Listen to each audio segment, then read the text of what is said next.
अब हम बात करते हैं सस्टेनेबल डेवलपमेंट गोल्स की। सस्टेनेबल डेवलपमेंट गोल्स सूचकांक जो है, जो नीति आयोग द्वारा जारी किया जाता है, इसको हम देख रहे हैं किसके संदर्भ में? मध्य प्रदेश के संदर्भ में। मध्य प्रदेश से संबंधित इसमें जानकारी लेंगे।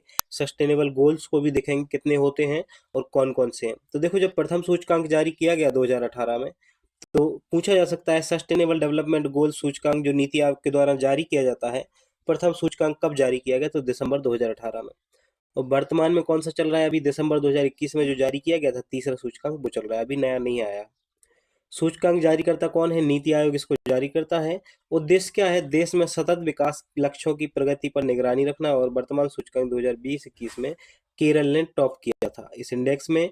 मध्य प्रदेश का स्थान 17वां है। कौन सा है? मध्य प्रदेश का स्थान जो है 17वां है। अब हम एक एक करके सभी इंडेक्स को, सभी गोल्स को देखेंगे और उसमें देखेंगे कि मध्य प्रदेश का स्थान कौन सा रहा है।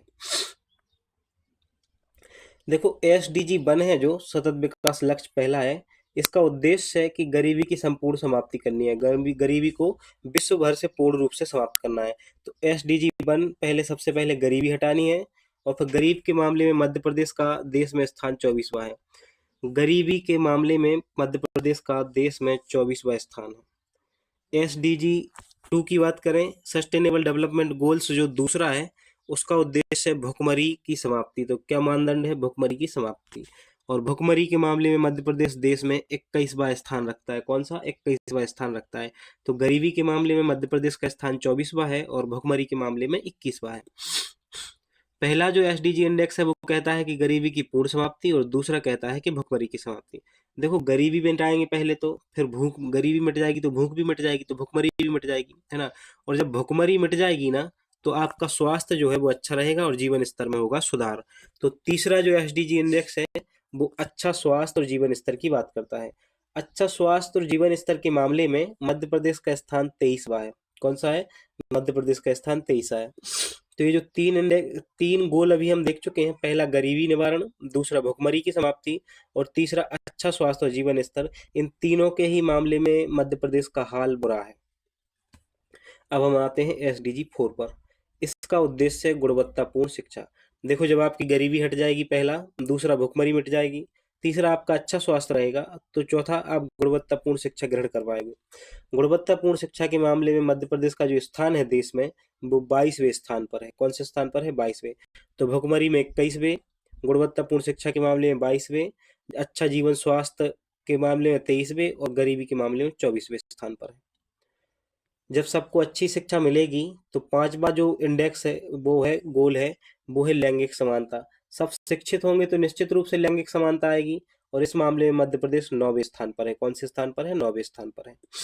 छठवां जो गोल है, छठवां सतत विकास लक्ष्य है, उसका उद्देश्य है स्वच्छ पानी, साफ पानी और स्वच्छता, उसका उद्देश्य है। साफ पानी और स्वच्छता के मामले में मध्य प्रदेश का जो स्थान है वो 10वां स्थान है। कौन सा है? 10वां स्थान। और सतत विकास लक्ष्य जो 7वां है, वो कहता है कि सस्ती और स्वच्छ ऊर्जा प्रदान करना। सस्ती और स्वच्छ ऊर्जा के मामले में मध्य प्रदेश का स्थान 20वां है। कौन सा है? मध्य प्रदेश का स्थान जो है वो 20वां है। एसडीजी 8 जो है वो कहता है अच्छा काम और आर्थिक विकास। अच्छा काम और आर्थिक विकास के मामले में मध्य प्रदेश का स्थान देश में 14वें क्रम पर है। कौन से क्रम पर है? 14वें क्रम पर है मध्य प्रदेश। सतत विकास विकास लक्ष्य जो 9वां है, वो कहता है उद्योग, नवाचार और बुनियादी ढांचा विकास, इसका उद्देश्य है।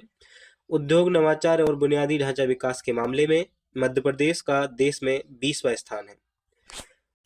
सतत विकास लक्ष्य जो 10वां है, वो असमानता में कमी से संबंधित है, और इसमें प्रदेश का स्थान 24वां है।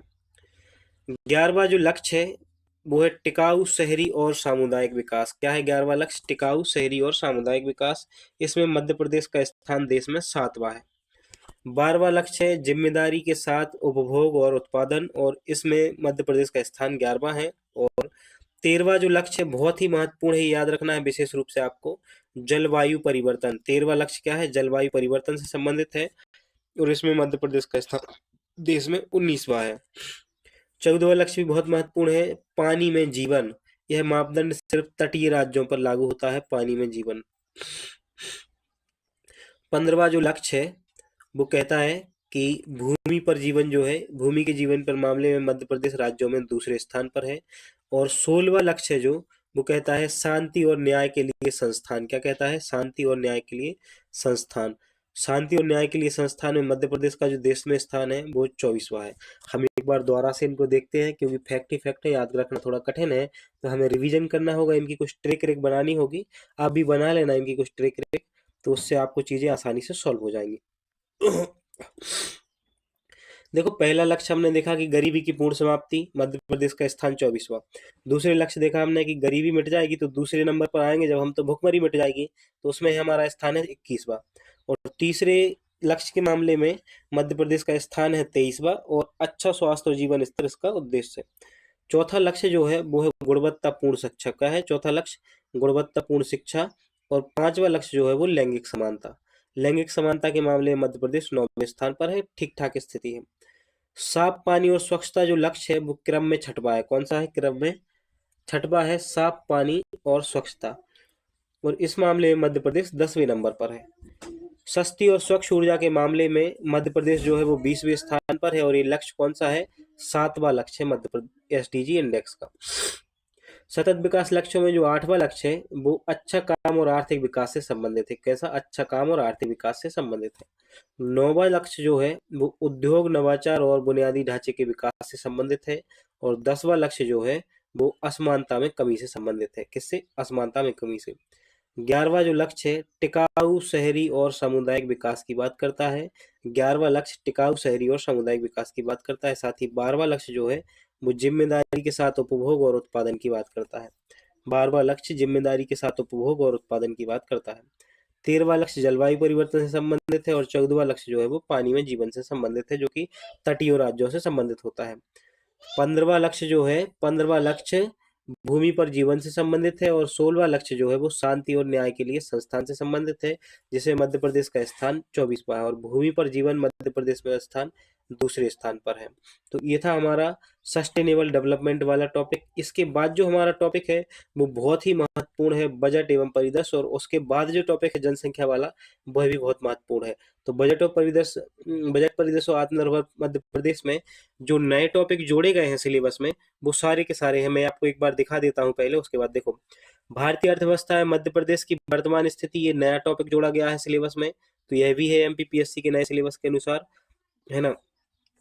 मध्य प्रदेश में बौद्धिक संपदा, ये भी नया टॉपिक जोड़ा गया है, तो यह भी जोड़ा गया है परीक्षा धाम बुक में।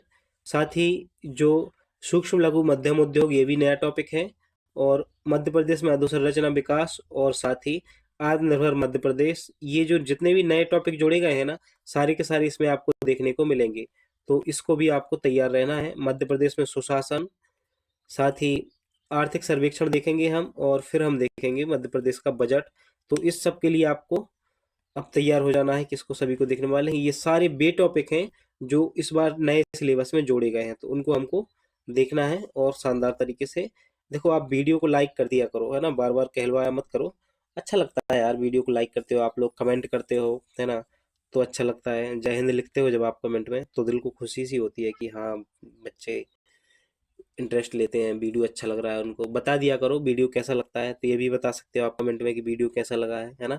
कोई इम्पो कोई ऐसी बात हो जो आप बताना चाह रहे हो तो वो भी बता सकते हो। कुछ सुझाव हो तो वो भी बता सकते हो कि क्या सुझाव है ना। आपके सुझाव सादर आमंत्रित हैं।